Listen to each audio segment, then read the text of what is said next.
Good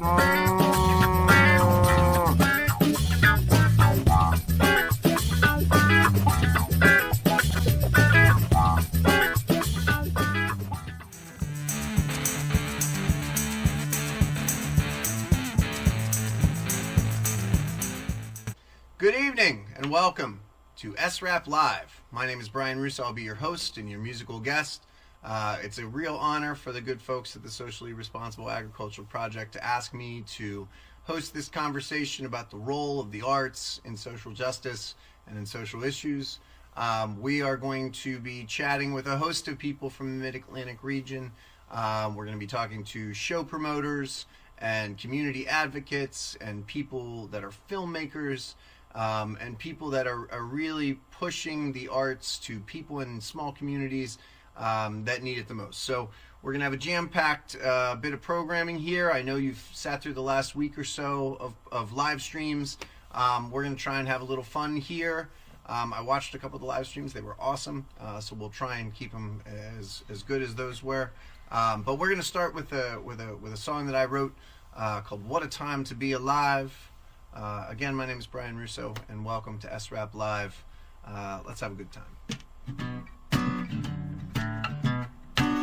Wherever you're at in the country, watching this on your couch, or from your garage, or from anywhere on your property that has Wi-Fi networking, what a time to be alive.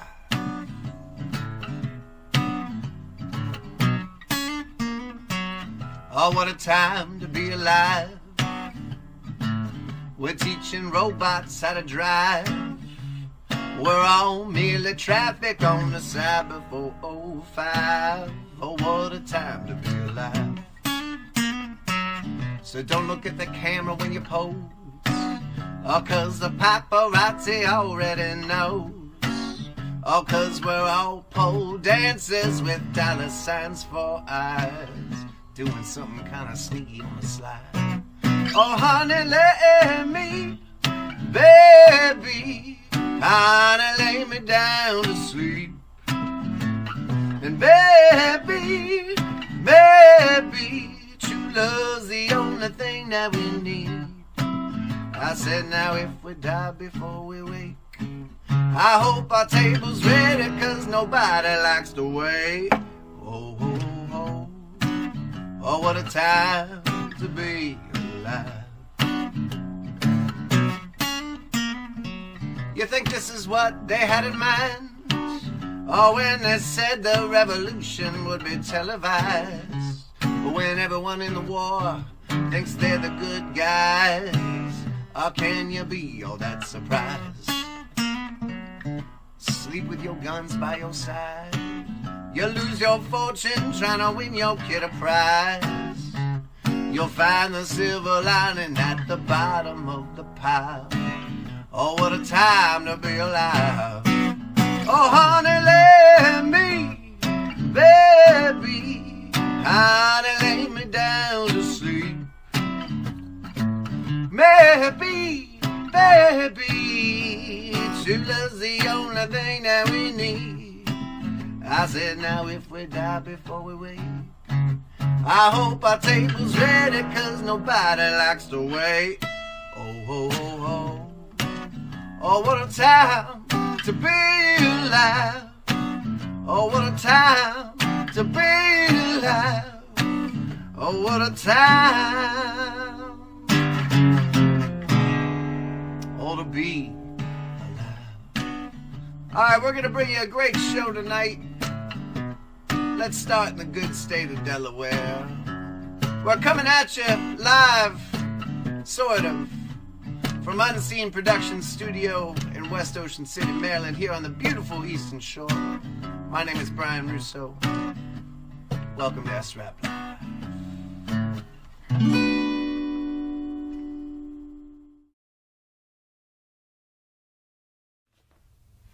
When discussing the role of art in social justice, it's important to note that accessibility to the arts is just as important as the art itself. There are a growing number of communities, especially rural ones, that are now considered or have long been considered cultural deserts.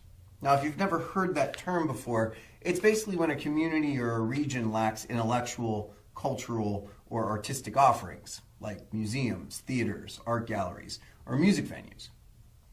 Now, with the widespread shutdown of all those aforementioned community gems due to the global pandemic, and the uncertainty surrounding whether or not many of those venues will get to the other side of all of this, we could be facing a time in our nation's history when the number of cultural deserts in the United States will actually be increasing for the first time in recent memory, thusly canceling out a generation or so of progress in that respect. So that's where we'll begin our conversation about the arts' role in social justice, by speaking with two people who've been working tirelessly since 2012 to make sure that communities in the state of Delaware have access to great art, and for artists to have a proper place to perform in, and audiences to perform to. Jeremy Hebel and Gail Dillman are the co-founders and owners of Gable Music Ventures, and they joined me via Zoom this week from Wilmington, Delaware.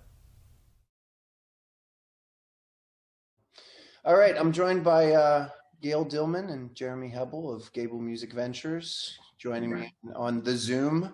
Everyone's on, the world is Zooms right now, actually. The world is Zooming. Every day. Yeah, well, you guys are joining me from Wilmington, Delaware. I want to start by saying thank you to Jeremy. I know you have had a rough couple days, so thank you for just being here. You know, we've been friends and worked together, you know, many times over the last several years. I think giving the people that are sort of watching on this live stream all across the country just a little perspective on who you guys are and how it all started. You know, we're talking about the role of arts and social justice, and what I said in the opening was just really, it's important that there is a place for artists to perform, and there's you know, really wanting to combat against the idea of cultural deserts where there is no art for anyone to consume. So tell me a little bit, I know that's kind of how Gable started, was, I think, Gail, you were looking for a place for your daughter to perform, and then you realized there was a sort of a vacancy in the Delaware area. So tell me that story. Well, not just the Delaware area. I think there's a vacancy for, to really encourage younger emerging artists to create original music. And that was what really sparked my interest in developing this company. And it's a pretty long, involved story, and I won't go through all of it, but it came from out of the fact that my 16-year-old daughter didn't have a place to perform her music because she's not 21, couldn't go into a bar, and there weren't any venues available. And one of the things I realized is that when people are involved with music or the arts and creating, they're not doing the other stuff, especially if they're younger folks or even older. But primarily I was focused on the teenagers. So Jeremy and I created our first event before we became Gable. We called it the first annual Yorkland Rock Showcase. And that was an opportunity for me to have my daughter and her singing partner, Christine, get on a stage and perform. And we headlined actually Jeremy's younger brother, Micah, who was traveling with a band called Holidays in London. They were up from Atlanta at the time. So we put this together, and in the middle of nowhere with only a few weeks, and we got over 100 people to show up at this event. Wow. And I realized that I was onto something, that there is a market. People want to hear music. They want to hear original music. They want to hear any kind of music right now, but for sure they want to hear that, because music of all things puts you in the present moment. And it's so important when you're talking about social justice to be present in the moment, to understand what's going on. And one of the ways I think you can do that is through music. Well, you know, it's interesting just watching the evolution, you know, in the last 8-10 years of what Gable has become. It has become literally a home base for so many young artists. And I remember doing a thing at the World Cafe in Wilmington, and I was doing a show with these two twins called Nalani and Serena. Oh, and yeah. they were like 12 at the time. And now they have a gigantic following. They're everywhere. Yeah. And so just, you know, talk about how gratifying it is to see artists come on, you know, when they're sort of very green. And then through the shows that you guys have been putting on for the past 8 to 10 years, just showing that evolution, and they can like build careers out of it. Reese is a good example. You want to talk about Reese? Ratliff. Sure, I mean, you know, Reese is, he is senior at Tower Hill here up in Wilmington. I think we started working with him when he was in 8th grade. I'm not even sure about that. And he is hands down one of the most talented songwriters, performers all the way around I have ever seen. He has been since he was in 8th grade. Since 8th grade. He has written the most amazing songs. So you're going to see him. He's headed for, he's on a trajectory going up. He's part of the time based out of Nashville now, even though he's going to school up here. He's been recording down in Nashville. But you know, to see someone be given the opportunity at 13 years old to write and to have a place to share that is so incredibly important. And I think what we, you know, I know I'm kind of skipping a little bit ahead, but I'll just say that, you know, especially during this pandemic time, you know, we've realized how important the arts are to us feeling okay. The creative economy, what is that all about? And how do we sustain that? You know, we talk about sustainable farming. Well, what about sustaining our creativity, our creative culture? It is so important. And I think what this has shown us is that as a society overall in the United States, we're not doing a great job at it. And we need to figure out how to do better. Yeah, Brian, for me, I can say the most gratifying moments in being in this business is when, you know, you'll see, you know, a kid kind of find their place in space. You know, you talk about giving or seeing a vacancy in a scene. I think another thing that, you know, a lot of people have written about and talked about in the last several years is just the absence of female artists on Billboard charts or on radio. And that was something that you guys really addressed and were one of the first people to really get out front of that by putting together Ladybug Festival, which is an all-female music festival. And that's grown in the last several years from just something that was very regional and local to now it is, I believe, if I'm got my research right, it is now the largest all-female music festival in the country. Yes. Talk about that evolution a little bit. Yes. And it's a free festival. So for people who will sit there and Google it and go like, wait, I don't see it. Or it's a free festival. So when you're looking at festivals, first and foremost, they judge things on how much money does a festival make. Sure. Their admission tickets. And we started this it was started as a block party. And it always was free. And so we have made the decision to maintain that.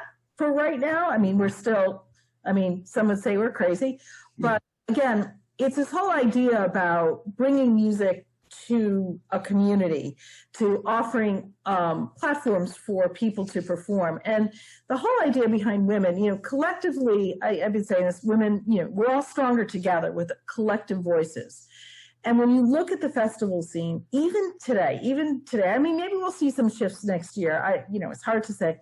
Yeah. Festivals have less than 25% of the lineup as women. Yeah, with ridiculous. Look at the Philly Folk Fest, which has made sure that it was 50-50 for just much longer than before it was cool. You know, I mean, that's been happening for a long time. But, it just kind of happened organically. You know, I think since Gable is a female-owned business, I think a lot of the artists that we initially just began connecting with and working with in Wilmington just happened to be women. And I don't know if they were just kind of drawn to Gail or if it just was circumstantial. We don't really know. But when we had this idea, you know, as kind of almost as a response to Firefly being announced, we wanted to do our own kind of spin-off event that was free for people to attend, since Firefly was quite simply unaffordable for a lot of people to be able to go to. And so we started kicking around the idea of, let's have a bug name parody, to play off of it. And, what about ladybugs, which is, the state bug of Delaware and is a little bit more relevant to Delaware. And then the idea we didn't know that at the time. But it just was this very organic series of conversations that happened. And when we kind of realized that we could make it, an all-female festival, not at that time thinking that we were being revolutionaries. It was just like, this is a really cool angle and a really fun thing that we can do. And, look at this. It gives us the opportunity to work with all of these amazing artists that we've been connecting with anyway. So it was not a challenge for us to find the 20 acts that played that first Ladybug Festival. It was just everybody that we had already been working with. I think it's also notable too is just how the acts got bigger. You know, local, regional to start, and granted, those local, regional acts were brilliant. But you know, you got some pretty big names in recent years. I mean, Larkin Poe comes to mind.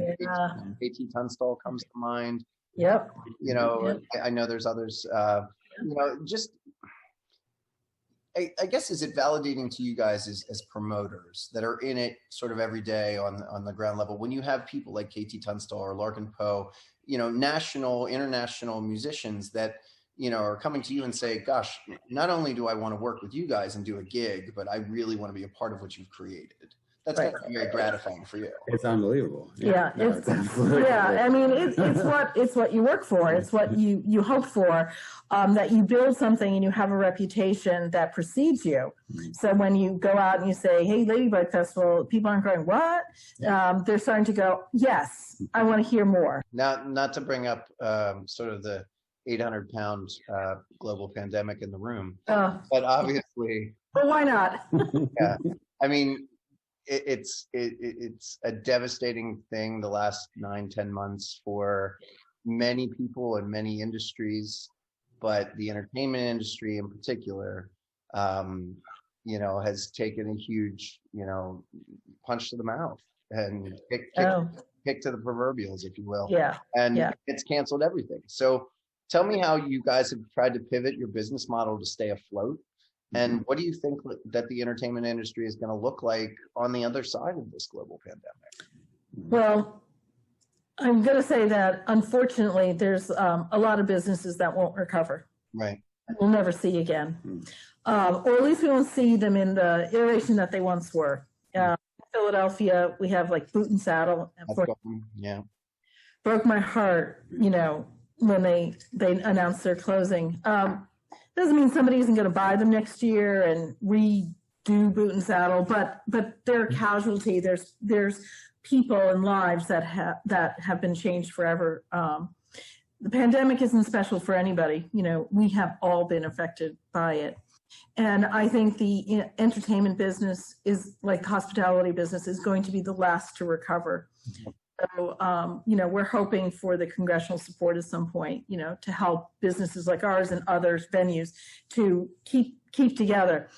It has forced us to really look at how we do business and to look at creative ways to monetize our business. So whereas, you know, we had these, you know, very, you know, lucrative, you know, big festivals that we were doing, obviously they all went away. Every single one of them. And we had to find ways that we were going to keep our staff engaged and employed, because we know next year at some point that we're going to go back to having live events. Are they going to be 10,000 person events? I really don't know. I couldn't tell you. Are you going to need to present a proof of vaccination to get into an event? You know, your guess is as good as mine. I hope not. But certainly the world has changed. So we've had to become leaner, meaner, more creative. Well, we're alive because we are very lean. Yeah, you know, we're small. It's funny. I got to give props to Gail on this, because I know in the early days of the business, it was my instinct to, you know, to get a venue, to create a space, and to, you know, let's rent a space and let's get a lease and let's throw shows every night of the week kind of thing. And Gail just really was alive. No. It's like she could see in the future, and she said, no, there's plenty of spaces, and let's use other spaces, but let's not carry any sort of overhead. And that was, you know, really, really smart business. And, you know, it's the reason we're in business, is that we don't have that kind of overhead right now. Because if we owned a venue, I don't know. We would have been out of business. How we would have been. We would have been out of business a long time ago. I don't even think we would have made it to this point. We wouldn't have made it to the pandemic.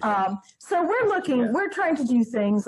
We took Ladybug digital this past year for 2 days, and that was great. That was a great experience. We are, as you may or may not know, we are trying to work on our YouTube channel. And so we have videos coming out on a pretty much a weekly basis. They'll take a little break over the holidays with, tips and different speakers, and we're getting those out. So our hope is that eventually enough people will subscribe to our YouTube channel, and that will be a revenue source for us, because then you get people who want to put ads on and the annoying things. Well, the annoying things pay people like us or pay artists. And so it's a double-edged sword. So we're working on that. We're working on planning for next year. We just had some great phone calls today about everybody is chomping at the bit to do something for next year. I mean, come June, July, and it's just going to ramp up. I mean, August and September, I don't think anybody's going to care that it's 150,000 degrees out or pouring rain. No, they're going to show up for music. And so we're excited about that. But, are we ever going to go back to this cavalier time when, we didn't wash our hands nearly as much as we should, or we stood really packed in a venue? I mean, some of us never liked that, like me. I think it's going to I think a lot of people are going to take a moment and think about that. So I think it's actually creating a new opportunity, which is to have a live stream going for people who don't want to come out, and then have the in-person event for the people who want to experience it right then and there. So I think we're going to see this parallel tracking of events that's going on. And I think it's going to be more expensive for people like us to put on an event. But I think that's my gut is that's the way it's gonna work moving forward. I would agree with Gail. I think that a lot of these adaptions that have a lot of artists and venues have had to make to be able to figure out how to offer their services digitally has opened a lot of doors. Has given them an audience that does not live in that neighborhood. And thus actually can reach even more. For us, for Ladybug, it was so cool to know that we had people that never in a million years would have driven from where they were watching from. Yeah, so it was really cool. And so I think that for us, we got lucky in a big way as well, and that Delaware didn't get hit anywhere near as hard as a lot of our surrounding states. So a lot of the outdoor music that we were able to do, we were still able to do some of it because there was plenty of room to stay apart, and they were going to be under the 250 capacity threshold, and so we were able to stay with a lot of the summer business that we had planned and go digital, and that's how we really were able to survive that. And we got a payroll protection loan, we got some government assistance, so I mean we did what you had to do. And we did what we have to do. And, and that goes to the heart of, when I think about bringing it back to, the platform that you're representing and we're talking through right now, you have to be in the moment, getting back to that idea of being present in the moment. You have to adapt, and I think, and I don't know anything about farming at all, other than it's incredibly difficult. It is something that, from a business standpoint, I understand, challenges of exporting and importing. There's all kinds of things, developing the ground so it's not over farmed and things like that. There's a lot that goes into being a farmer. And the biggest thing is that you have to adapt. You have to persevere. You have to have patience, which I think is true for businesses like ours as well. This is not a business for the faint of heart. This is a really tough business to be in, as is farming. And are they they're not the same, but they're different. So I think that moving forward, I think I'll always take a second and third look at anything we're going to be doing to say, is it sustainable? Can we do it again? How do we control those costs? And how do we build a beautiful plant from this desert that we now have out there? Yeah.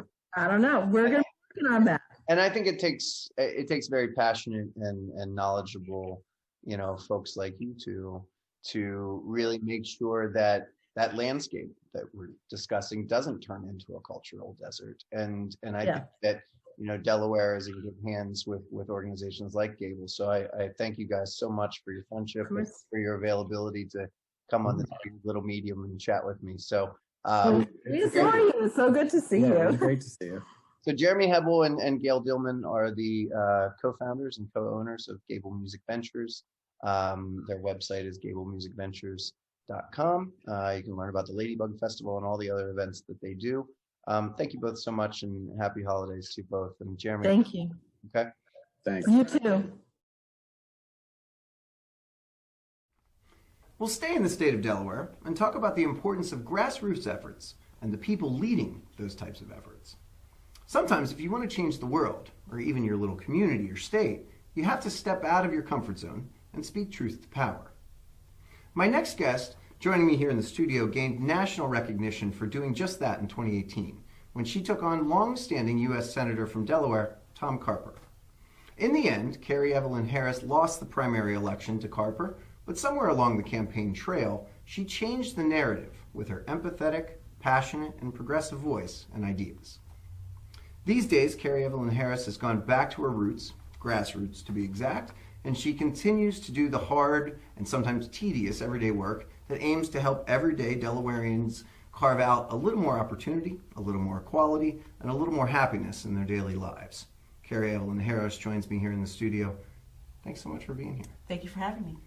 So let's just give people a little bit of context on who you are and sort of when you went from a local gal making a difference to part of a national political conversation. In 2018, I first read about you as this, candidate that was taking on, Tom Carper, who's been in political office in the state of Delaware for, 4 decades. But it was interesting to me, being a former media guy, how the media framed the race. Obviously you're an Air Force veteran, you're a gay woman of color, you're a progressive voice that fights for the underprivileged, you have big ideas. But that was juxtaposed against Carper, who is the white, consummate career politician who's been in office for 40 years. Right. For you, being in the midst of that, did that make you uncomfortable how the media framed that race, or how did you see, this sort of David versus Goliath kind of, political race unfolding for you? Well, yeah, absolutely. It was always a thought going into it, how would I be framed? How would the campaign be framed? It was important to make sure the narrative was controlled by myself and my team versus the world at large. I think that it is very important for any candidate to make sure that they know who they are, how they want to be defined. Otherwise, everyone defines you. Yeah. And so there were times where, people try to place me in a box that made them feel comfortable, whether it was my racial makeup, whether it was my sexual identity, my class. All of these things were played out. But in the end, what I always tried to push, and I would allow any journalist to say what they had to say, but I would always bring it back to the fact that more than anything, I am just what America was supposed to be, right? I am a person of color because of how Americans are raised, but I am black and white. I was fully immersed in both cultures. I am often mistaken as Hispanic, right? And I've had experiences based on that. My class, I've gone from extremely poor at times in my life to upper middle class at a point in my during my high school years where I was the only last of 6 kids left in the house, right? And so my parents finally had a little bit more money, and then into my adulthood, again, that ebb and flow, just like many Americans go through. My time in the Air Force allowed me to travel a lot, and I got to see what was beautiful about America and what was broken. I got to see what people saw as the beacon of hope and what people said was true colonialism at its deepest roots. I saw war. There's a strange beauty in it. There's a brotherhood, a camaraderie made, even with people that you are fighting against, and yet you see destruction left behind. Sure. And it's always the poorest people of all the countries involved who are dying and sacrificing while the wealthy get wealthier. And that was the story that I kept trying to push, the narrative I wanted to push. I wanted people to see me and see themselves, because when I see them, I see myself, right? Sure. And I think that oftentimes we have politicians even with the best intentions, are so far removed from the everyday life of the average American that they leave us out. They leave us out of again, well-intentioned policy, but at the end of the day, it doesn't speak to the root of the problem that most Americans are dealing with. Right. And I think that's why we have a lot of division, is because we have people leading us who don't really know what it's like to be what military members call the suck. It's interesting, being a journalist for as long as I was, I've interviewed many politicians, many people that, were hoping to be politicians, at various forms of government, whether local, whether national, et cetera. They always would talk back to a time, I guess a simpler time in political, view, where, Democrats and Republicans, in congressional floors, when the sessions broke, they would get together and they would be able to embrace their differences and talk amongst one another, because at the root of it, Democrats and Republicans ultimately wanted the same things, which was the betterment of people and, prosperity, et cetera. And now it's become this crazy political partisan divide where, elections are often decided by the person who raises the most money. Yes. Which is interesting when you look at your race with Carper in the primary. You were outspent 10-1. Absolutely. But you secured 35% of the vote in the primary, and no one expected you to do that. Yes. And so, what do you attribute that success to? And, how can future, candidates, whether progressive or conservative, look at what you accomplished and show that, you can make an impact in the political forum, regardless of how much money is raised? Absolutely. So what I can say is this: it came down to people power. Yeah. My supporters didn't have a lot of money, but they instead invested with sweat equity. Throughout our state at the time, we had the largest campaign team in the state, almost all volunteers. We spent every dollar just like a household budget. We sat down as a team to figure out where money went. We had 2 paid staffers, and we sat down as a group to figure out who. One of our comms director was a professor who got laid off, and if he was going to stay on, he needed us to pay $500 so his son could go to daycare so that he could participate, right? And as a group, just like a family, we sat down and said, what are we going to do? Because we also have to pay for this and that, and making sure we had outreach. That is a difference with grassroots campaigns. There really is this sense of, the kitchen table conversations. Sure. And at the end of the day, it came down to people being willing to knock on doors, make phone calls, interact with their own family members. And then outside of the state, we had 39 states were represented as far as volunteers, people who either came in to actually help, people who knocked on doors. It was, when you're running at the federal level, the decisions you make don't just affect your state, they affect the entire nation. And especially in 2018, people started to realize we have to get folks in who care about us regardless of where they live. For sure. And so that was an incredible piece. And then also messaging. That, my personal life experience has allowed me to see through many lenses.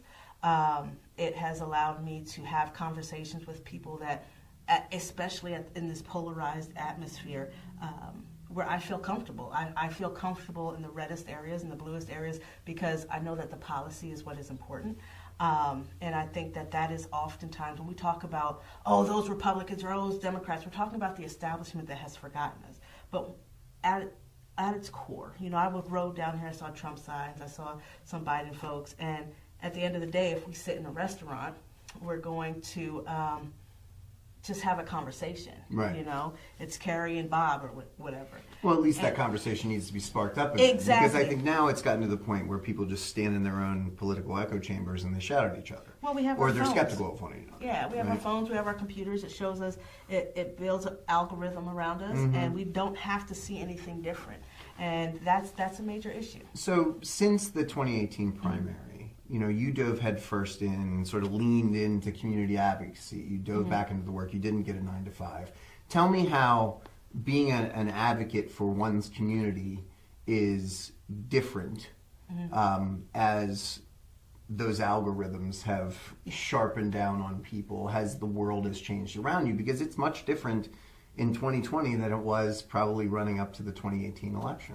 Absolutely. So, for me, I was raised in a family that have always taught me advocacy for the community is key, and so it's not something that is new. Even though I was in the military, even though I was an auto body mechanic, you know what I mean, I still was regularly involved with the work of the community.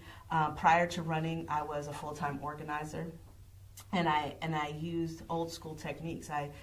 While the internet was something that you can use to turn people out, it was really door-to-door conversations, showing up at events and saying, hey, this is what's happening. And so I continue to do that now. And with COVID, it's interesting that there are so many officials who are just learning what really moves people, because they've removed themselves from the community. And so what it looks like now is just deeper conversations. They're a little bit harder because people are like, well, this is right, because we do. You're a journalist, and yet I know you look at it at the media and you're saying this has become so opinionated. Oh yeah. Right? It's selling. It's.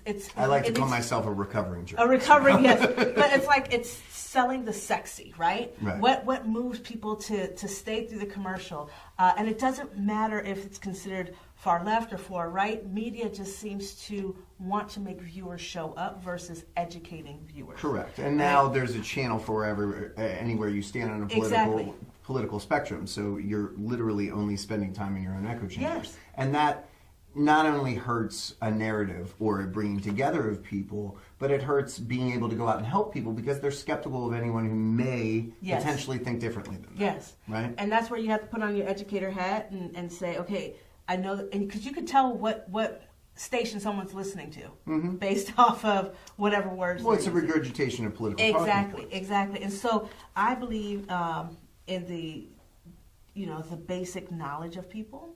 And so if you provide them with the information, I think at our foundations we can work through what the problem is. And so for me, if there's a policy that I believe in, I like to show everything, right? And I've become really skilled at being able to not have to give you every single thing and it feel overwhelming, but give you enough so that at the end of the day, you're like, this is what I believe and this is why, and you can create your own argument. And on a larger scale. And I think we need to start doing that more and more, going into communities and having those conversations with literally small communities at a time. Right. And then we'll cross-pollinate. But we have to break up this idea of my way is the only way. It's never worked. It doesn't work in your own personal relationships. If you go home and you tell your wife, this is what we're having because this is what I want, it's a done argument, right? And so we have to realize that happens with our friends and family and neighbors as well. Yeah. So. Well, that's a good segue because I think the framing of this conversation in this program that we're doing is the role of the arts in speaking to social issues, whether it's social justice or whether it's just things that everyday people are going through. And I think one of the ways that you can sort of soften the insertion of a new idea is through music or through a book or through a painting. I know that that's one of the things that you're trying to work on in the Wilmington area in Delaware is to create a program that will help artists be able to create art that has some sort of social impact. So tell me a little bit about that. Yeah, absolutely. So definitely I wanted to happen in Delaware, but also nationally. I believe in cross-pollination. But what we've lost and what we saw in so many movements prior to now is the use of art, right? Whether it's music, visual arts, their literature. We know that art moves people. It makes you think a little differently. Traditionally, art has been used to kind of push the edge. And people might feel a little uncomfortable, but it makes you say, wait, but why is it that way? Yeah. More and more, you'll even see in institutions, no longer do you see the vast majority of institutions teaching that type of artistry. They're teaching how to make more money. How do you make many more How to prints? be more popular. Yes, how are you more popular? How do you make more money versus how do you change the world? And I think that there is a hunger in most artists to push a little bit, right? If you're truly an artist at your core, you want to change. That is your purpose, is to make some change.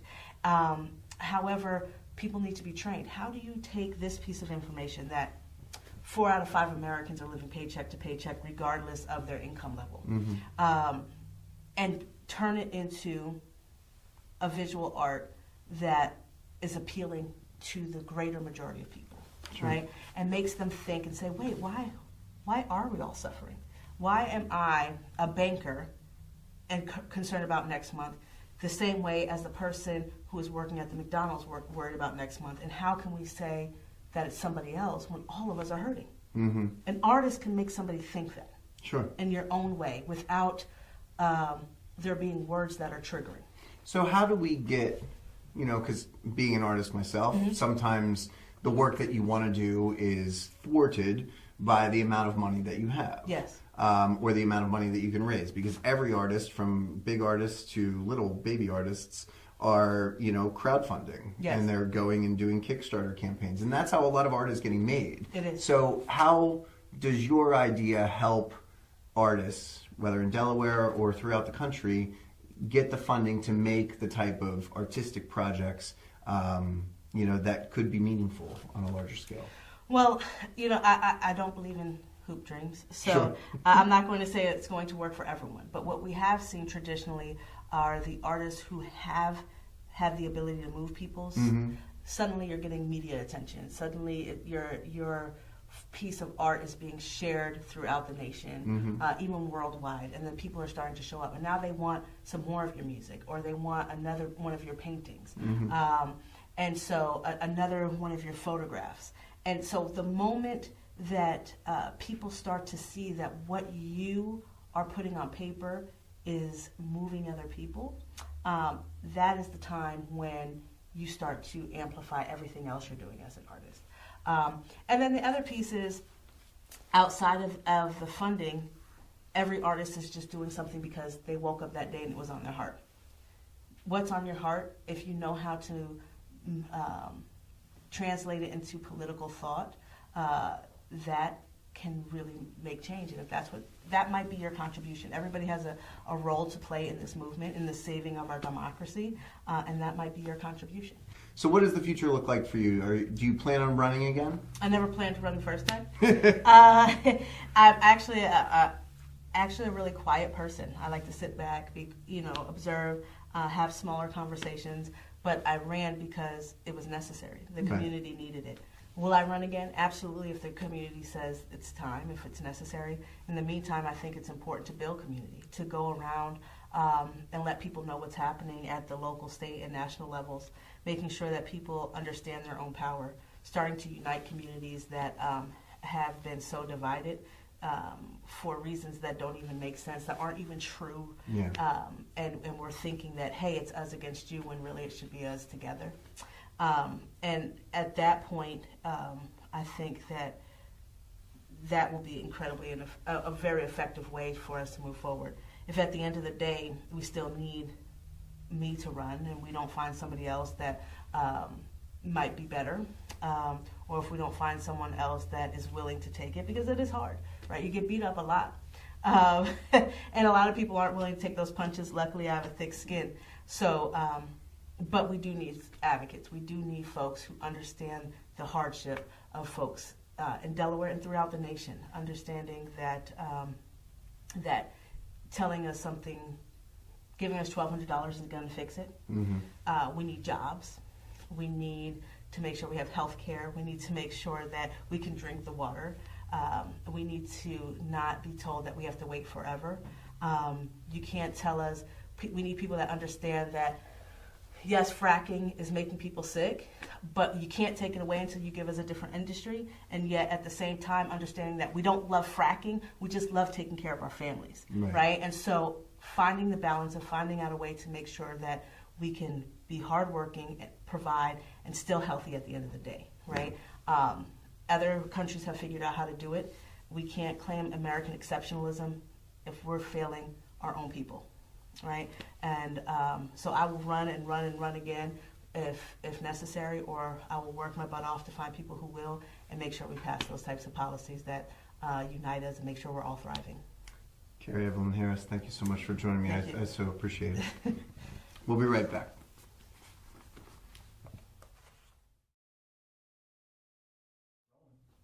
One of the incentives the good people at SRAP have provided to you, the viewers of this live stream, is exclusive access to a song that I wrote and will be releasing to the world in the coming months.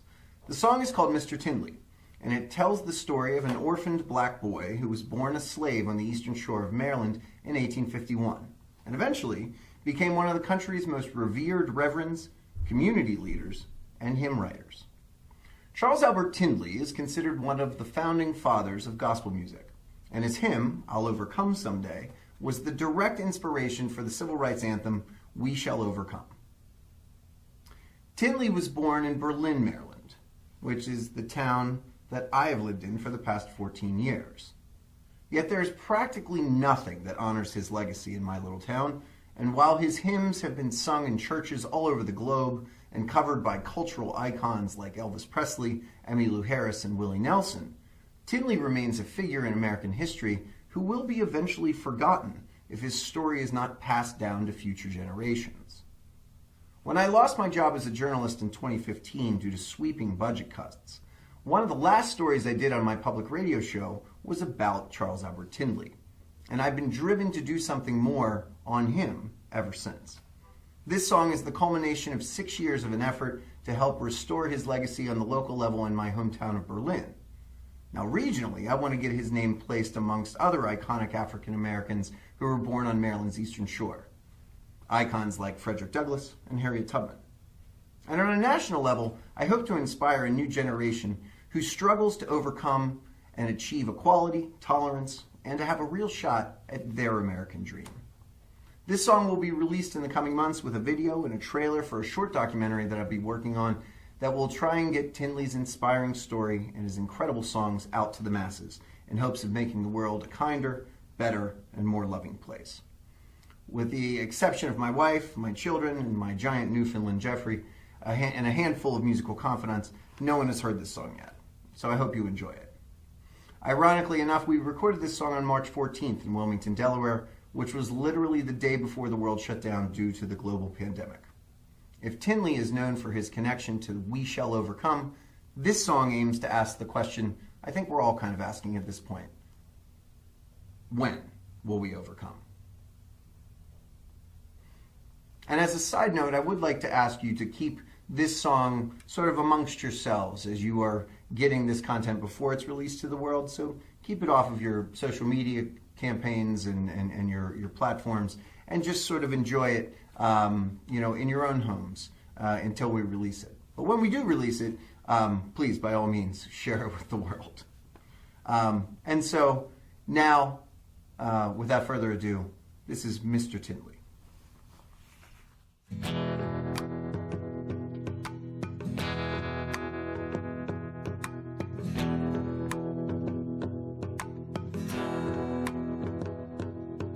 Barefoot boy running on a cold, cold ground, running so fast, try to catch that holy sound.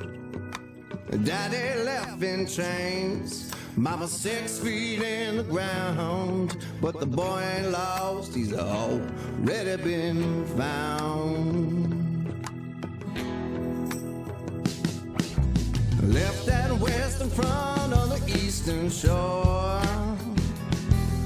followed his people right up that postal road, put his faith in the Lord and he worked his fingers to the bone. Then he wrote a little song that helped us all carry on. So please tell me, Mr. Tindley, when we will overcome, 'cause I've been praying to the Father and to his only Son. Give me one good reason why we gotta wait till the fire falls. Tell me when will we overcome? There's always cowboys warring with peaceful tribes, 'cause they're taking our babies and they're mistreating our wives. Oh, the struggle is so real that the pain become monetized. Sometimes it all makes you wanna lose your goddamn mind.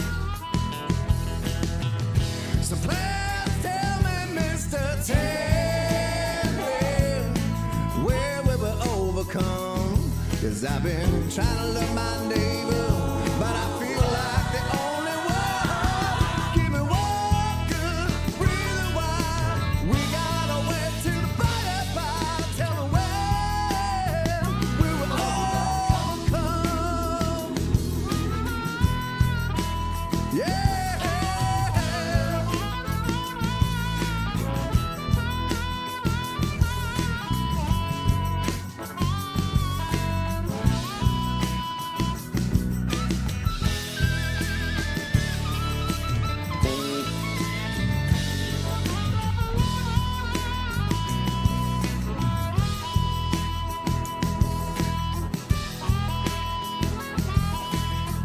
When will we finally overcome?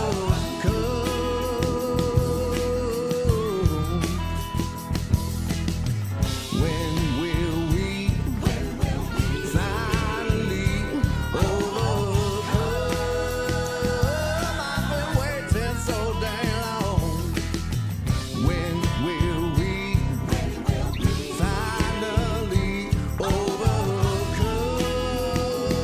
I've been waiting and praying and waiting and praying and praying, saying, when will we finally overcome?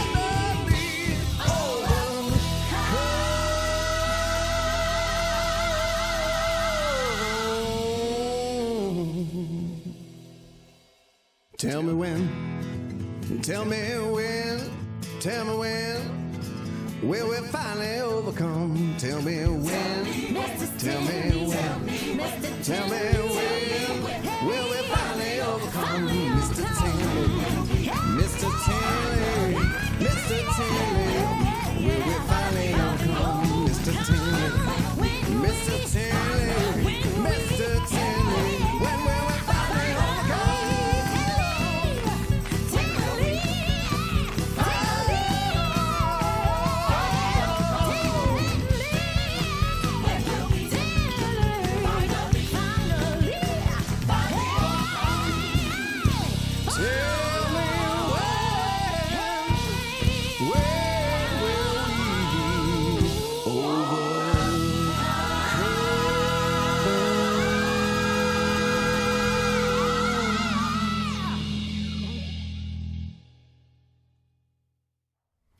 Art doesn't always make a statement on purpose, but that doesn't mean it has less of an impact.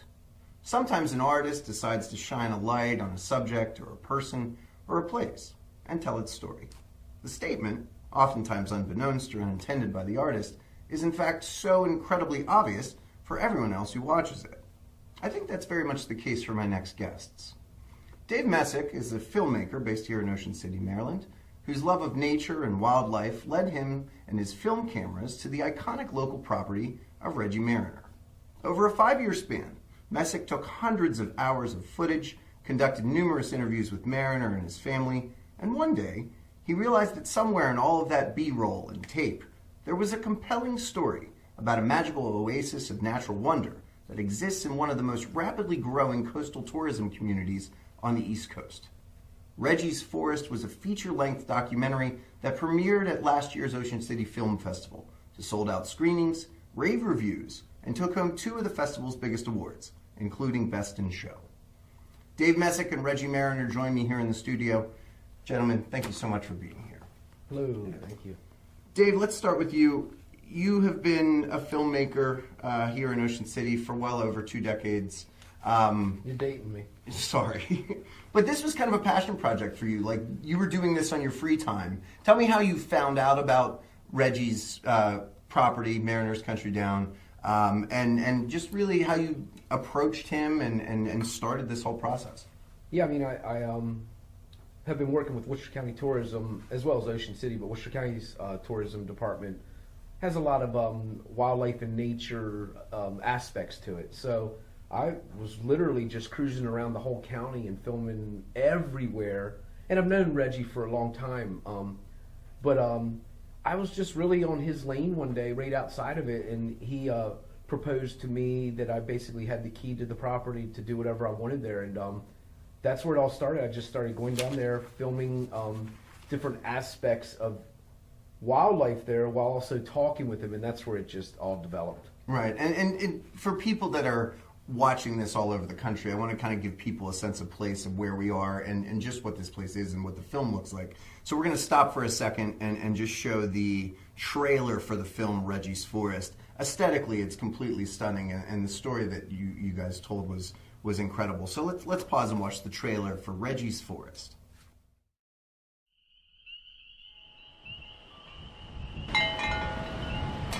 Unfortunately,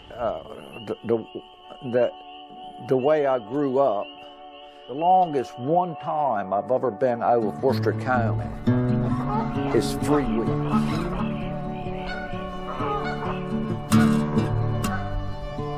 In my mind, the little thing that I do down here doesn't hurt the environment anywhere near what they're going to do over there legally. I've been out here for like 3 years, on and off. I remember the quietness and just a little wind in the trees and that smell, and I was like, wow. This property that we're on right now, this 500 plus acres, is one of the nicest properties that I know of from a biological standpoint. You've got your crops, your animals, and everything else that you need to be able to exist and coexist with nature. I feel like I'm going back in time when I come down here, man. It feels like you're back in Civil War time. This is it. This is the big patch of woods. Anytime somebody can save a forest like this, it's critical. Now, a lot of our stuff that people call junk, it's not real junk. It's just kind of rested. I always have to remind myself, he was a farmer's son. It's about being in the moment and, and being a steward of the land, air, and the woods. These are not people that grew up here and know what it's really like to be from the country. Just look at what you've done. Reggie, you've got to cut more trees. You've got to cut more trees down. And I wouldn't listen to her. Maryland's a wonderful place. It offers a lot. Mariner Country Down is a perfect example of what all of us biology folks dream that people would do on their property. The dying art of a folklore, what makes a place special.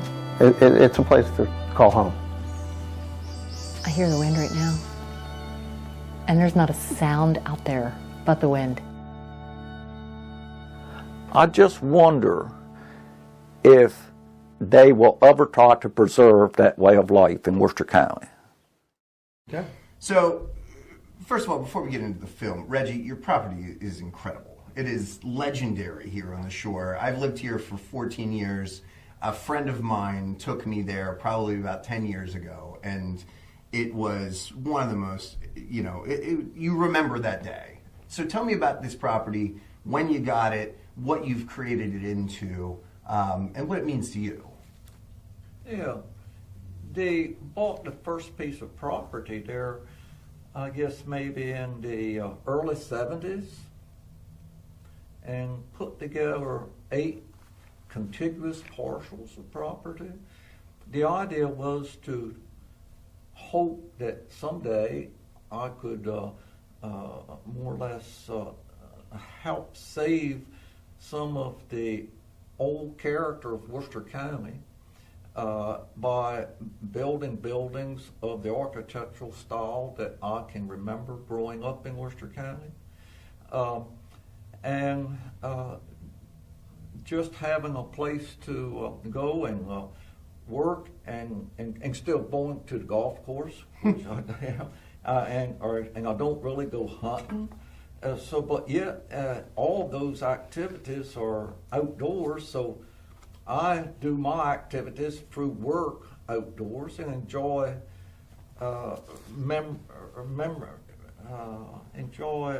remembering things of the past that I enjoyed while I was growing up. Yeah. And well, the thing that I was amazed by is that so much of the wood there, you're a genius with wood and what you do with it. But what's amazing about your place is that it's all repurposed or largely repurposed. And I thought one of the cool stories was that, you know, you got a lot of the wood that was destroyed in a hurricane back in the 80s from Ocean City. Was that Hurricane Gloria? I don't remember which hurricane, but if there was a hurricane, and in the early days of hurricanes in our area, it was always a good source of going on the beach and picking up leftover lumber. And seemed like it got out of hand for us on my end of it. We've got parts of hurricane damage wood on the farm, and then it becomes a passion of working with salvage material. Mm-hmm. I get more enjoyment of working with a piece of junk wood than I do a piece of good wood. Why is that? I can't figure that out yet. Well, it's just more rewarding. It's maybe you're giving a piece of wood one more chance to go through life.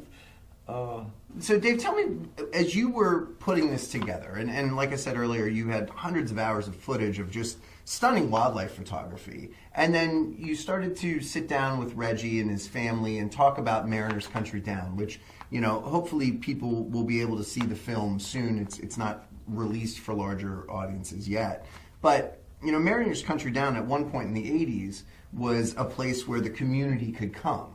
But one of the storylines of the film is that it was shut down by the county for a number of reasons. I think permitting was something about that. And so it became this sort of interesting sort of pull between somebody that was just trying to preserve a natural piece of environmental beauty versus a county government system that was allowing development to run rampant throughout the area.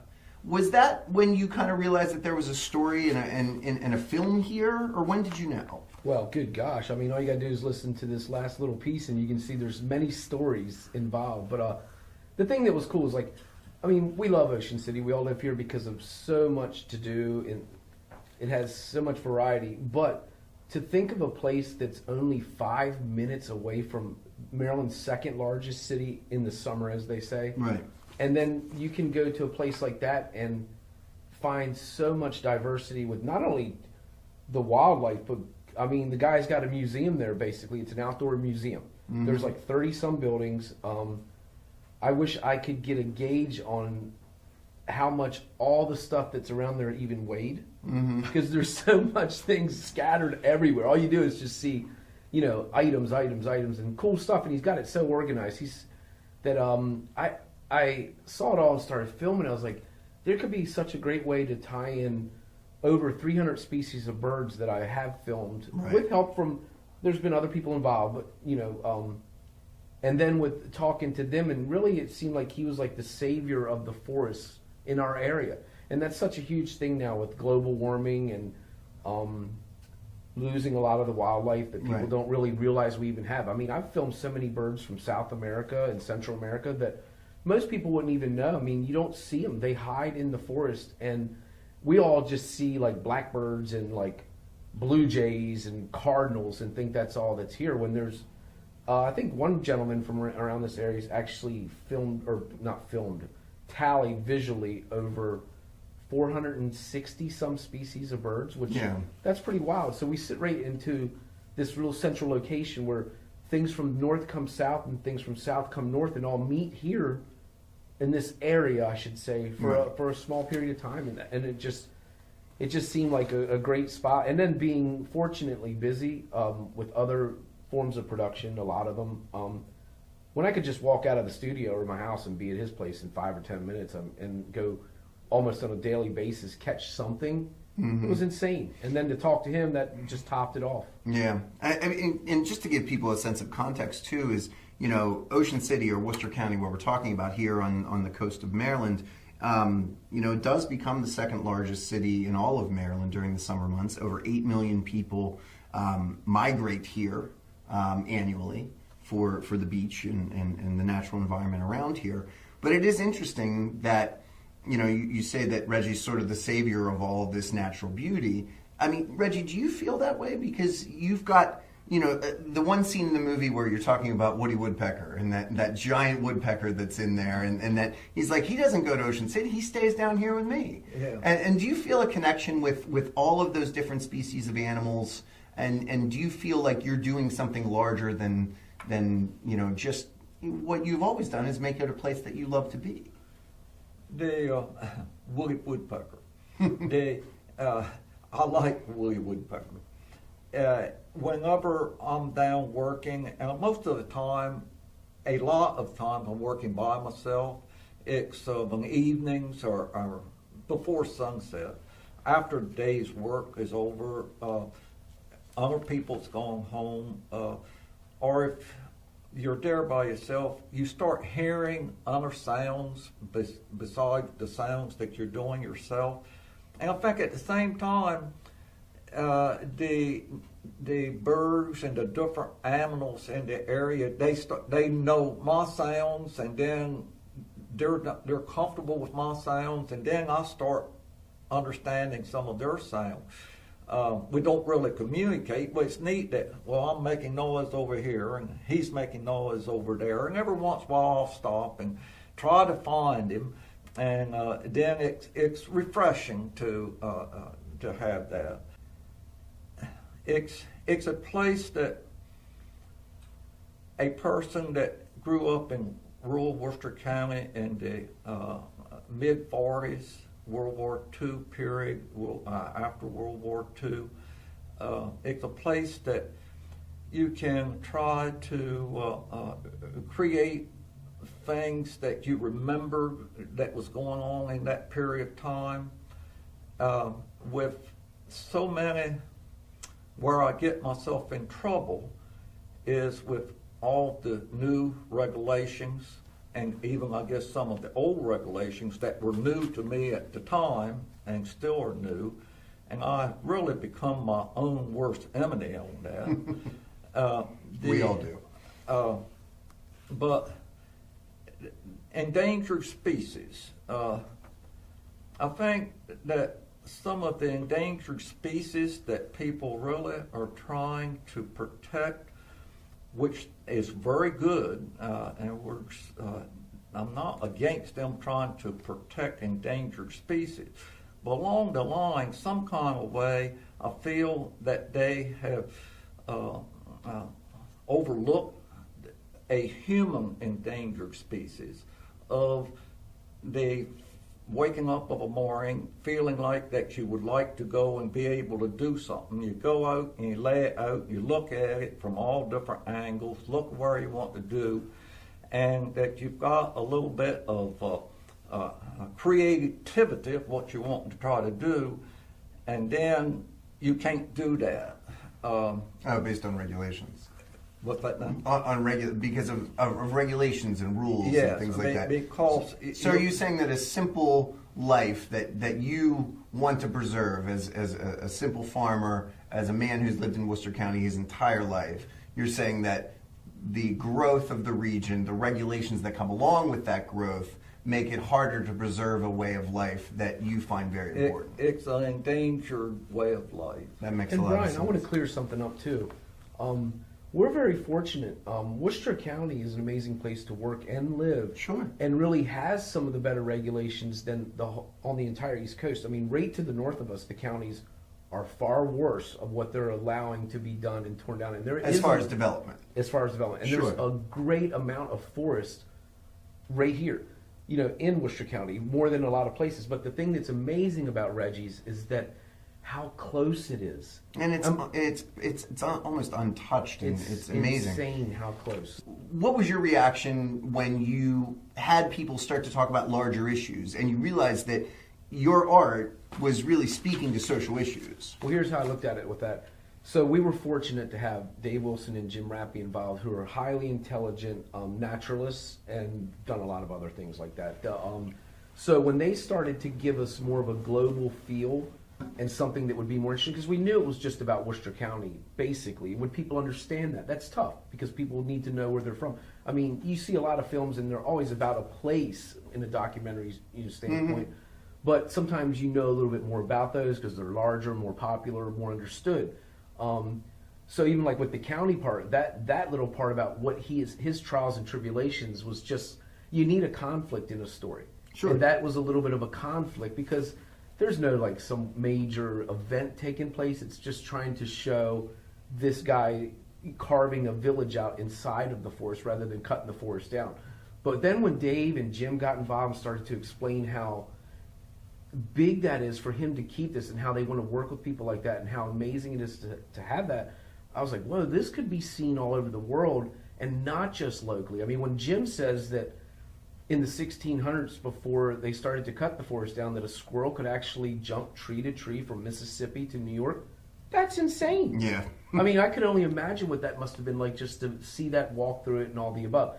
So then to have a place like his that a squirrel can do that, because it hasn't been largely cut down in a long time, and the diversity of trees, plants, fungi, all that stuff that I had no idea about, those guys were able to make the story go from Reggie's story of his 600 acres right here to like, this is insane that we have this locally, and that you know, that people need to know what's going on, because a lot of people don't believe in global warming and things like that. And I mean, we got seals coming here now. We got manatee was here. I mean, I don't remember that kind of stuff. People, so something's going on as to why a lot of wildlife is going in the opposite directions, and for sure, or at least finding sanctuary in places like Mariners. Yes, that's insane. Well, I appreciate both you guys taking the time.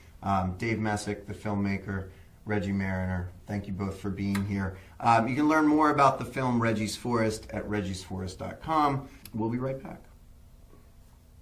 My next guest is the festival supervisor for the Ocean City Film Festival, and she's the executive director of the Art League of Ocean City.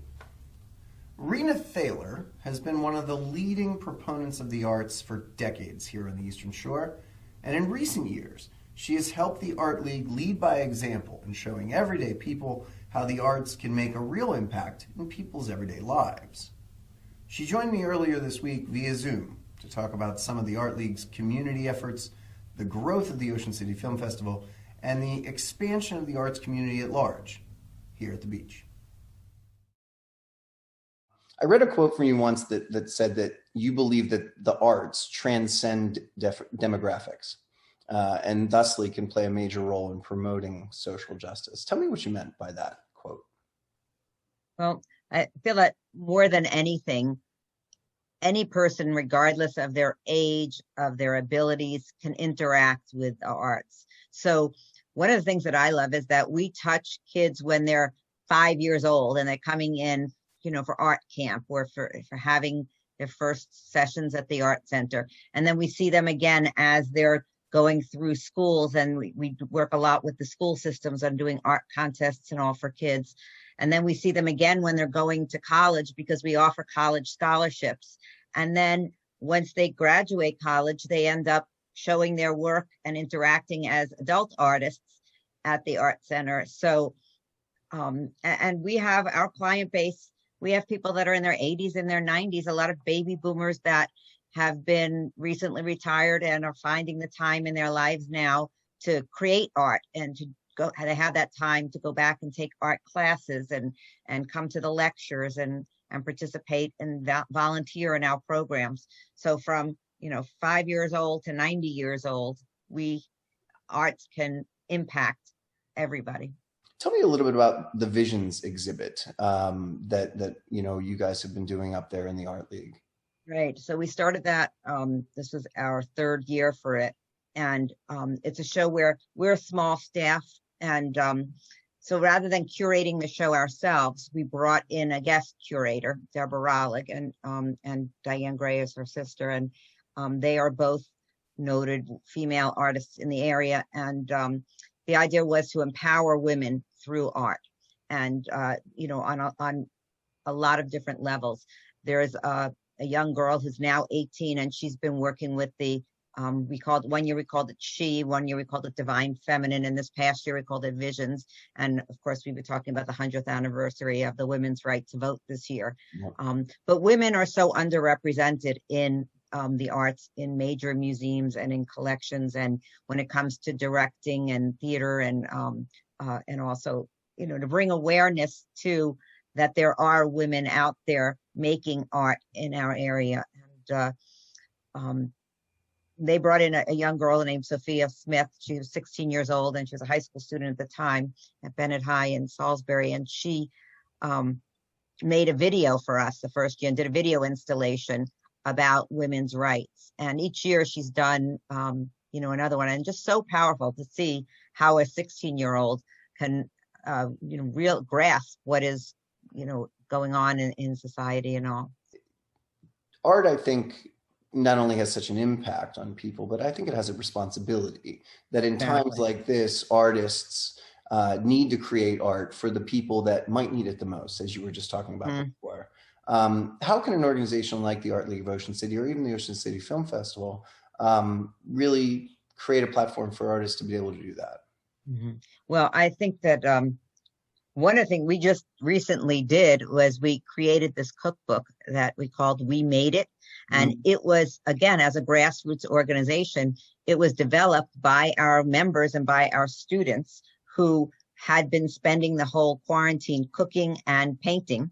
And they came up with the idea of publishing a book that would be an art book and also have the recipes of comfort foods and things that would bring comfort to people's lives, so that when people could look at this book, they would enjoy the artwork and be able to enjoy the recipes. And things that develop organically like that is what I love about an arts organization, is that because we're small enough and nimble enough to be able to pivot and to be able to react quickly, we're able to accomplish things like that. Two films I want to talk to, because obviously the audience here is very agriculture based, love farming, want to preserve the way of family farming. 2 years ago, you had a film that sort of, brought a huge amount of attention to the Ocean City Film Festival. It was really magical to kind of be a part of it. And it was called The Biggest Little Farm. And for anyone who hasn't watched this film, it's a national release. On Amazon. It's on Amazon now. It tells the story of John and Molly Chester. John obviously grew up here in Worcester County. He actually got married in my backyard. And they moved to California and they started this amazing farm. And it tells the journey of them trying to basically bring a farm back to life. And they did. And it really, it blew people's minds how amazing the filmmaking was. John Chester is a filmmaker. He's brilliant. But, the story of just people, two people that love each other creating an ecosystem. Tell me about, your reaction to that film and just sort of the wild ride that The Biggest Little Farm took the Ocean City Film Festival on. Yeah. So John had gone to high school here, as you mentioned, and, been a local from this area. And so it was like a hometown hero coming home, with the film. And but the film itself was just so spectacularly beautiful. The way it was shot, the cinematography, the subject matter of it, and all. You left it just really feeling good, and it really demonstrated. And we live in an area where we do have a fragile ecosystem, and we're all about the environment here. We live, right on the water, and are so dependent on clean water and, on agriculture here on the Eastern Shore. And it kind of showed how, and his film had actually, when we arranged for him to show it with us at the Ocean City Film Festival, he was very specific about how he wanted it shown. It had to be, we were going to do it at the Performing Arts Center in Ocean City, and he remembered the building as being the old convention center, and he did not want it shown there, and he insisted that it have, a cinematographic kind of screen, that not just like a sheet put up to show the movie on, that it had to be a reflective screen, and I'm so glad that we were able to accommodate that. But that was before he won at Sundance, and then once he won Sundance, it was like, wow, we really have something big here.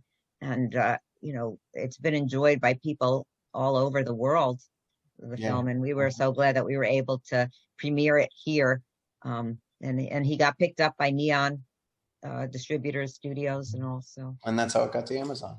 Right. So here, a small fledgling film festival, who we were in our third year then, was able to feature a film that ended up going, nationwide, and it had local significance. And that's one of the things we've tried to do with our film festival, is to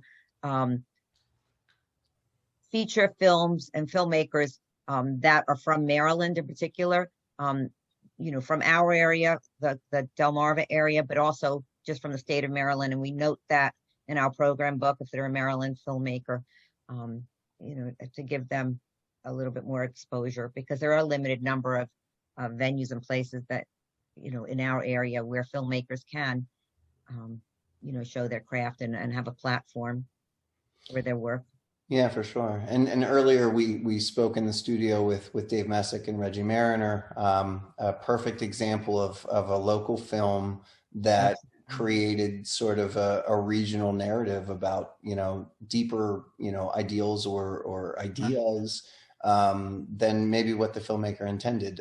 Tell me about Reggie's Forest. Right. That one is even closer to my heart, because I personally feel responsible for bugging Dave, because he kept saying, oh, he has a film he's working on. I'm like, you need to make a film for the festival. And he's like, I have something, but, so, by being persistent and getting him to finish and his vision, I have particular fondness for that film as well. And again, it was another one that was just so stunningly beautiful and such a great narrative of how they combined a documentary with a narrative story. And, it was very entertaining, as well as had a great message and beautifully shot and all.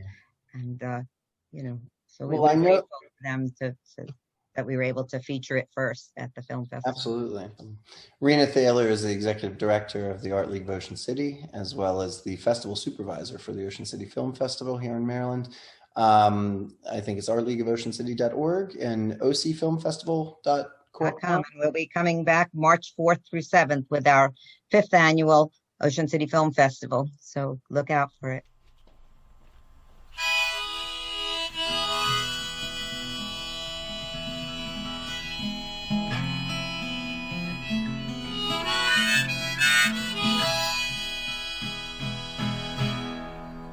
SRAP Live, are you still with me?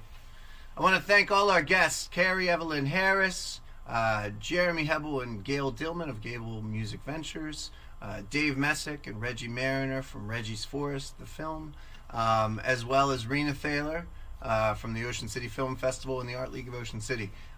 Thank you, and hopefully you've enjoyed the conversations, and you've enjoyed being exposed to some of these new projects that maybe folks on the Mountain Time Zones or the Pacific Time Zones didn't know anything about, that are going on here on the Eastern Shore. So this is the musical part of the production now, and I'm going to play a few songs from an upcoming album and some past albums that I've done that sort of click the box of what we were talking about, arts sort of playing a role in social issues. So I thought it apropos to start with a song called Blow That Whistle.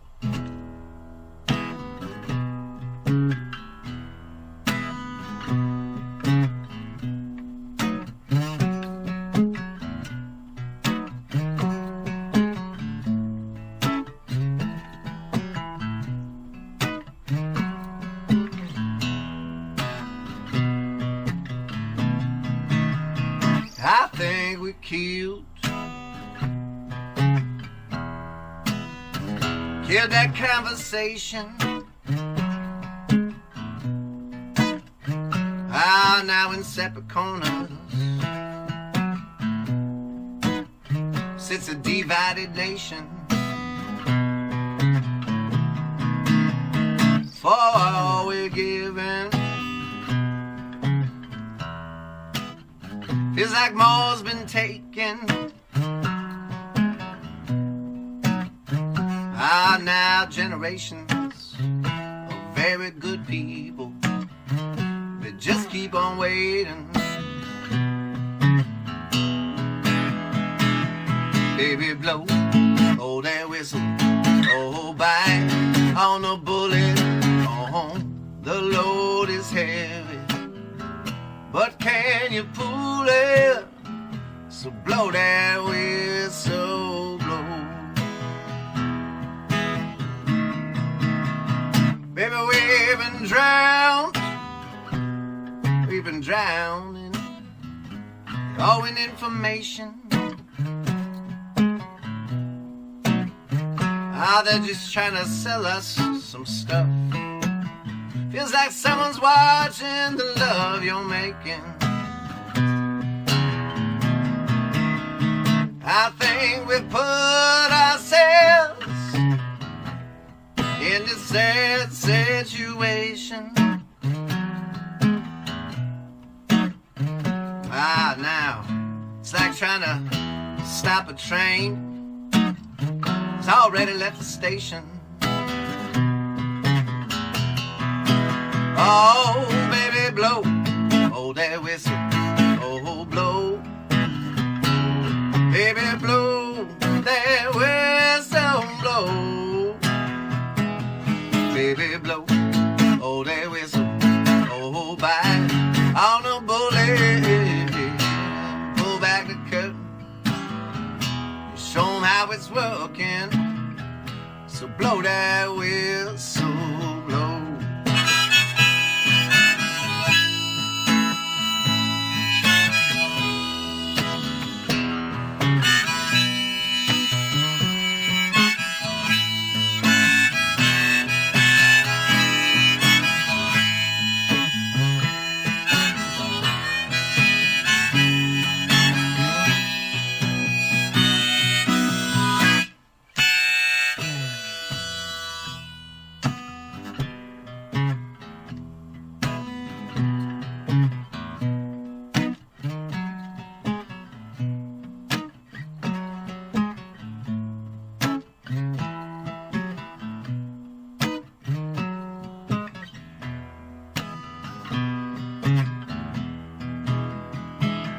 Baby, blow, oh, that whistle, oh, by on a bullet, oh, the load is heavy, but I know we can pull it, so blow that whistle,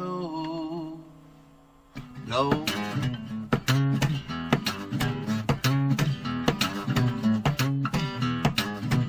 Baby, now blow, blow that whistle. Blow, blow that whistle. Baby, now blow, blow that whistle. Blow that whistle, blow. Blow, blow that whistle. Blow that whistle, blow. Pull back the curtain, show 'em how it's working. Blow that whistle, blow. Blow that whistle. Thank you so much. All right, moving right along. I think it's funny, you know, every songwriter these days, after you get stuck in the house for months and months and months and months, it seems that every songwriter that I like or that I know ended up writing a quarantine song. Some were good, some not so much. But everything was about the same sort of joint thing of being shut into your particular home with people you love, but you aren't used to spending that much time with. So makes you think back to a simpler time, you know, nostalgia and such. And it's like an old thing my grandfather used to say to me, you know, nostalgia ain't what it used to be. So that's the name of this song, and it goes like this. On the 19th day of quarantine, all the rich folk, they felt like refugees. There was an overwhelming feeling of despair. Oh, it's the things you do for your family when the future is an uncertainty, to make sure what you got is still there. Oh, let's throw it back how it used to be We could renovate our faded memories. It was a retro sound, movie quotes and memes. Sweet lullabies Mama used to sing back when Camelot was still a thing. Papa was a Rolling Stone and we were his entitled teens. How could we have known? How could we have seen? But the great con man was exactly who you thought he'd be. Oh, I wish I would have known, despite what I believe. Oh, that nostalgia ain't what it used to be. Oh, you're the off-ramp on the interstate. You're the not-so-simple twist of fate. Oh, they found me an overrated underdog. Propaganda in a great debate. You're the final move before the big checkmate. You're the joker taking down a whole house of cards. How could we have known? How could we have seen that the great con man was exactly who you thought he'd be? Oh, I wish I would have known, all despite what I believe. All that politics are just bad pageantry.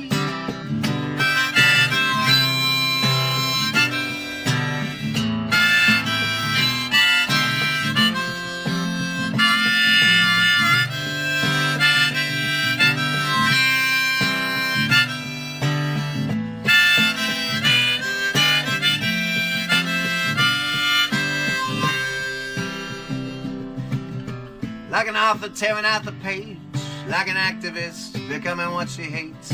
Oh, I think we've all taken things a little too far. For every Leo, there's a Corey Haim. Not every fresh-faced kid is gonna finish the race. Just remember, they were both once rising stars.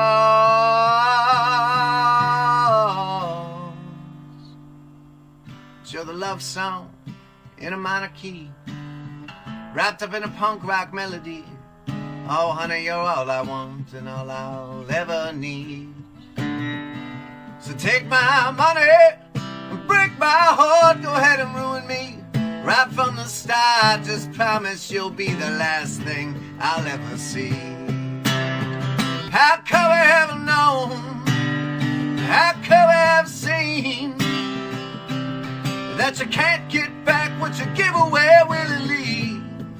Yeah, I wish I would have known that you were always meant for me, and that nostalgia ain't what it used to be. And that nostalgia,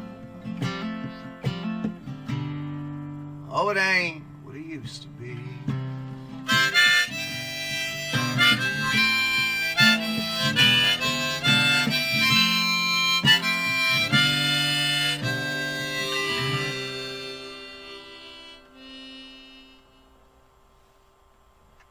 Nostalgia ain't what it used to be. Thank you so much.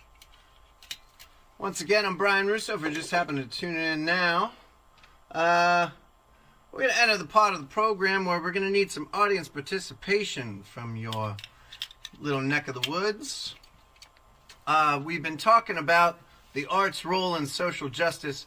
I've always, as a songwriter over the years, they say there's thinking music and there's drinking music.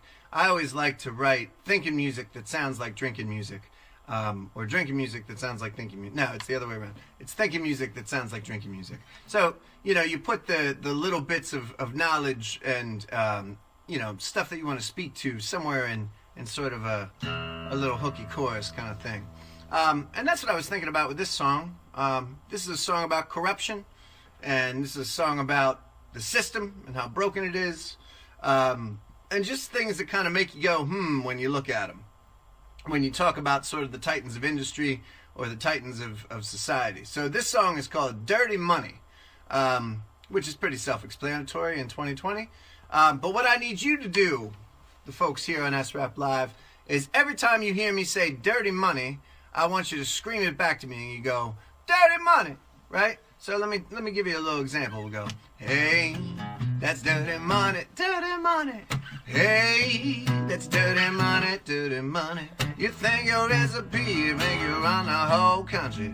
Everybody's playing with a little dirty money, right? Okay, you got it? All right, we're going to do this. You can clap along on the 2 and the 4. I'll never even know if you're out of tune. Here we go. 1, 2, 3.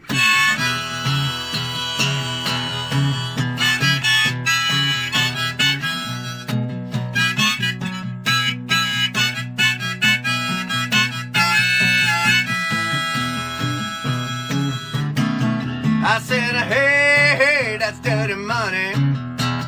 Hey, hey, that's dirty money. Oh, it's a secret recipe that runs the whole country. Everybody's playing with a little dirty money.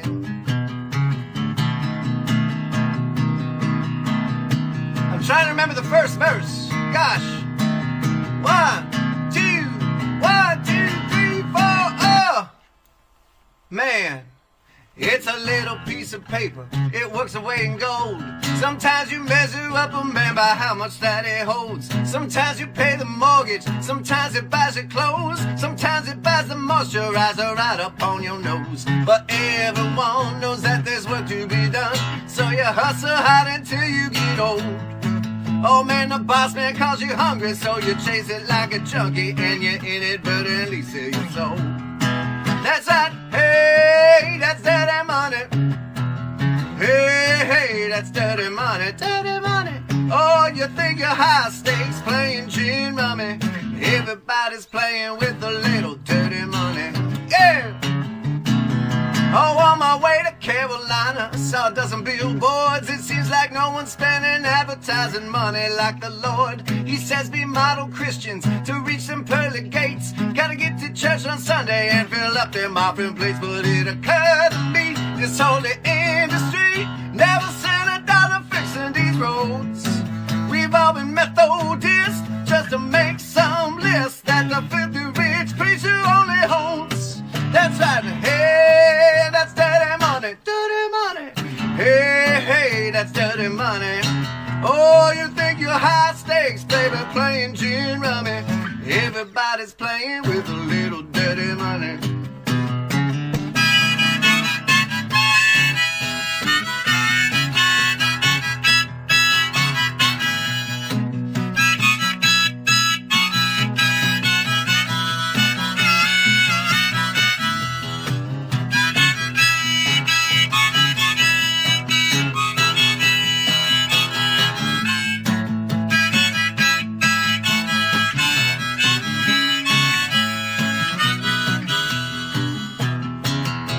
I don't need documentaries or scientific inquiries to know who is holding all the cards. Oh, all these crooked constitutions, they're like pimps to prostitution. You're better off burying your wealth in your yard. That's right, I said, hey, that's dirty money. Hey, hey, that's dirty money.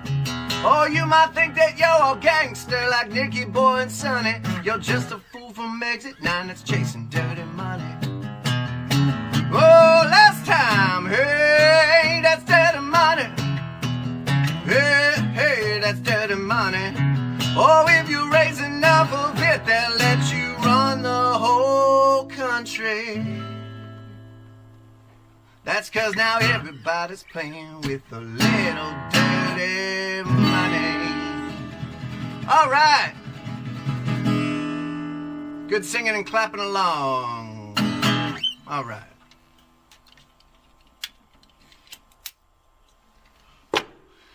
All right, I got one more song for y'all.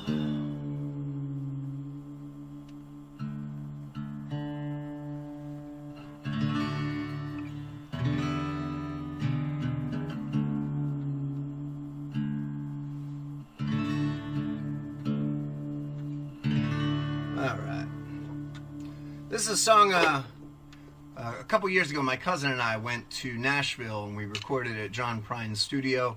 We had Emmylou Harris's band backing us up.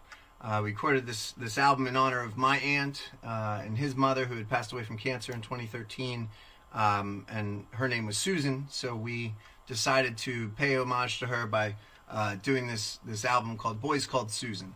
The album is called Pennsyltucky. I grew up in Western Pennsylvania on my grandparents' farm, which is on the cover. And that farm actually, my grandfather had signed a piece of paper with the gas company in 1976, and they were actually making money off of the gas that laid underneath the farm, the 300 acres. And a few years ago, as my grandparents were in their 80s, the gas company came back and they just said, you sign this piece of paper and we can frack on your land. And unfortunately, a fracking tower was built and completely devastated our whole entire family, because that was sort of our happy place. So that album cover is sort of the last snapshot, and the album and the songs on it are all about rural America and trying to figure out what it was or what it is or what it wants to be when it grows up. And it was sort of all juxtaposed in the wake of the 2016 presidential election, when Western Pennsylvania, the very town and area where I grew up, sort of swung the election for Donald Trump. And it really rocked me to my core. So this is a song on the album that I think was really about the divisiveness in our society and how we were trying to desperately find some common ground. And it just came to me one time that the only thing we can really get along about is the sports teams that we support. And so this is a song called The Home Team, and it's on the Pennsyltucky record. And it's really just about trying to embrace the thing that makes, you know, whatever your sense of home is, whether it's a sports team, whether it's your town, whether it's your family, and trying to find the beauty in that. And come together and find some togetherness. So I thought it was apropos to end this live stream with that song, The Home Team. And it goes like this.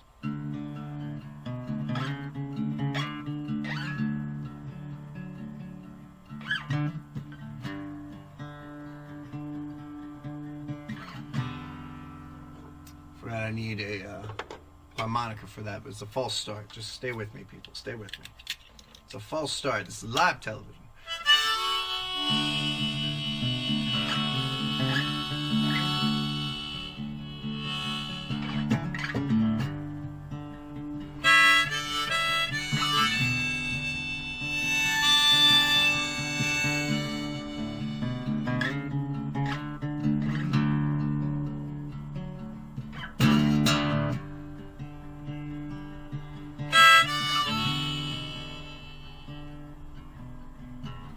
Think I'm skipping my high school reunion.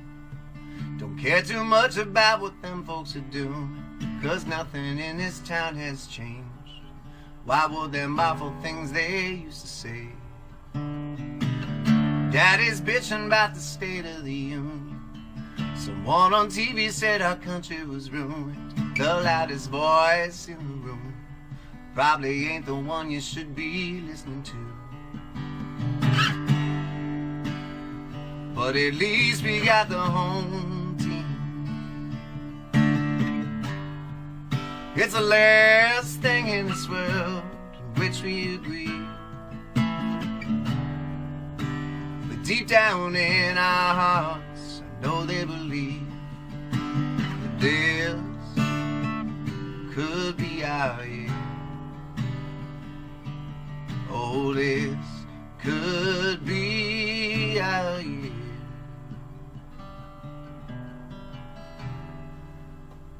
So here's to the home team.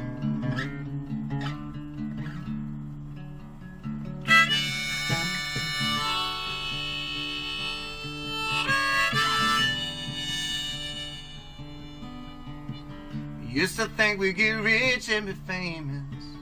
Most of us will die poor and nameless, and the ones in between will soon be replaced by machines. Loneliness is a cheap hotel, decorated like a prison cell. This town's got it bad. Oh, the glory days are long since past.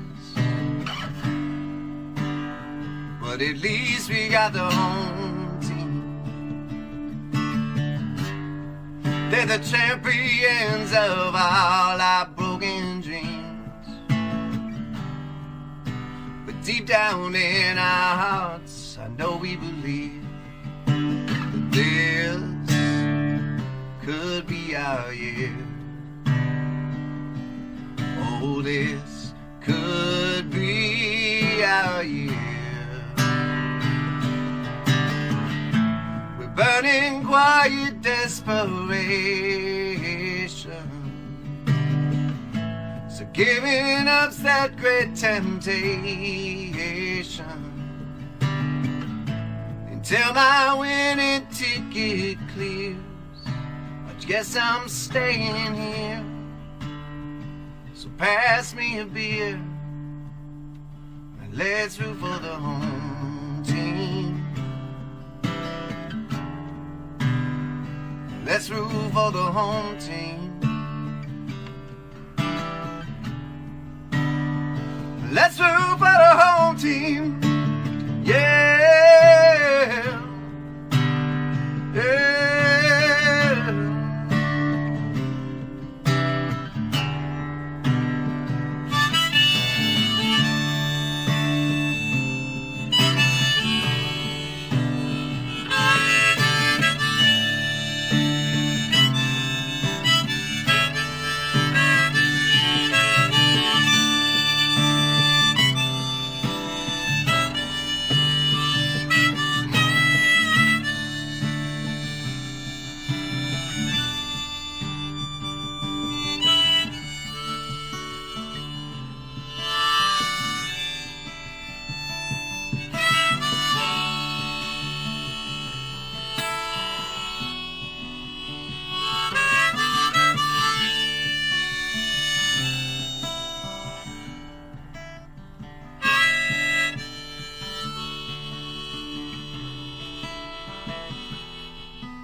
My name is Brian Russo. Thank you so much. You can find me at brianrusso.com, Brian with a Y.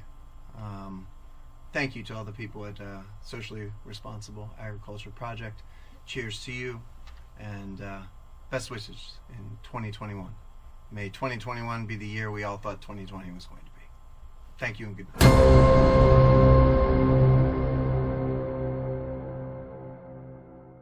I'm getting more comfortable. Okay, so here we go. We're going dark. It came with Mel Gibson. Freedom! When I could see you. Yeah, that's right. That's right. There you go. All right, good luck, folks.